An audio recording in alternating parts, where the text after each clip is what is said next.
I always hated hallways, but after today I never want to enter any of them ever again. What happened tonight scared me beyond anything and twisted some of my sweetest childhood memories into a nightmare. When I was little, I lived in an old farmhouse with the rest of my family. My grandparents had been farmers their whole life, but when I was born they'd already retired. The farmhouse was huge, more than 30 meters in length. When I was little I used to sleep in my mom's bedroom. Once I was a bit older though, I got my own room. I loved it. It was big, had a couch, a bed and all my toys were there. There was one problem with the room though. It was located in the middle of the building. To go anywhere I had to follow a long hallway that led through the whole building. This was fine during daytime since large windows on both ends allowed the sunlight to enter. At night, however, this hallway became my own personal hell.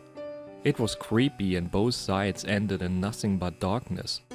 The worst was the light switches. They were located on either end of the hallway where stairways connected it to the ground floor. Whenever I had to go to the toilet at night, I had to walk down the hallway for about 10 meters. What made it even worse was that the farmhouse was more than a century old. Noises were a common thing. The creaking of old beams or the floorboards often made me shake in fear. It was terrible, and walking those 10 meters at night was the worst part of my young life. Whenever I had to go, I'd open the door of my room all the way to illuminate the hallway. It didn't help much. The only thing it did was to fill it with long shadows and to transform the small cupboards into lurking monsters. I had a savior though, my grandma. My grandparents had their own bedroom a few doors up the hallway. After one of my nightly visits I told them about my fears. I'd complained about how afraid I was to go to the toilet at night.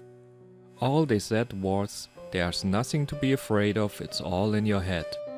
When I had to go the next night again, I saw a dark silhouette at the end of the hallway. I'd have screamed had I not heard the familiar voice of my grandma. She told me everything would be fine but pleaded me to close the door. The bright light wasn't good for your old eyes. Once I'd done that, I heard her walk towards me. She said all this would be our little secret. No one had to know that she was there. If I were quiet about it, everyone would think I'd overcome my fears all by myself. It was only natural that I took her advice. I was a child after all. When she held out her hand in the dark, I grabbed it.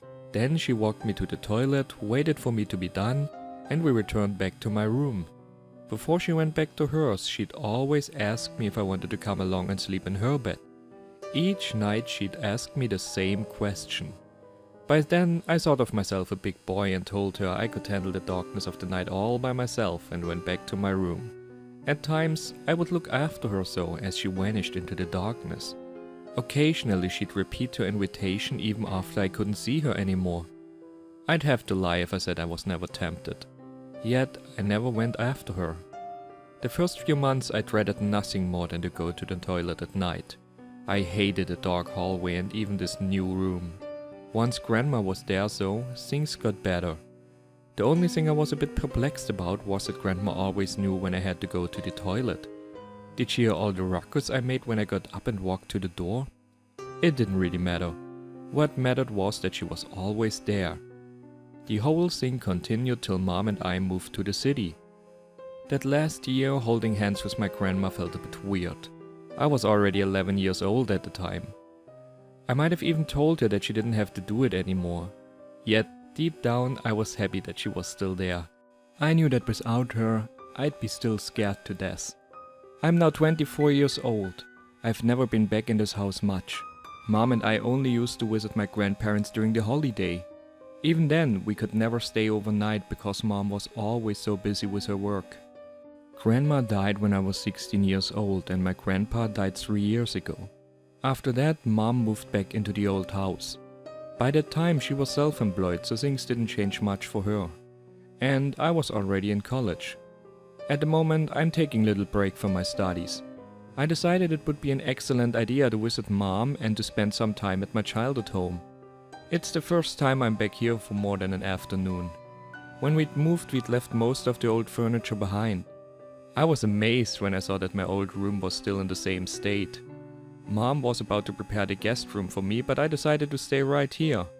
After she'd gone to bed, I decided to browse the internet for a bit. At one point though, I had to go to the toilet.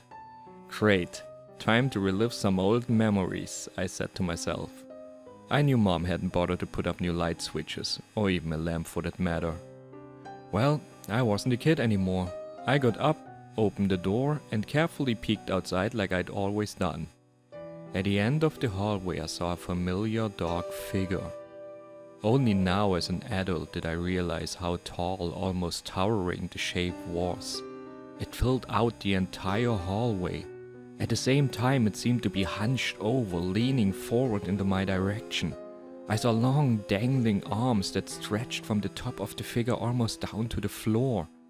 As a little kid it must have seemed reasonable that my grandma was taller than me and that her arms were much longer than mine. As I stared at the figure, one of its impossibly long arms reached out to me. It ended in a bony hand so large it would easily enclose mine. Then I heard a somewhat distorted, almost giggling version of my grandma's voice. "Everything is going to be fine, my dear little boy."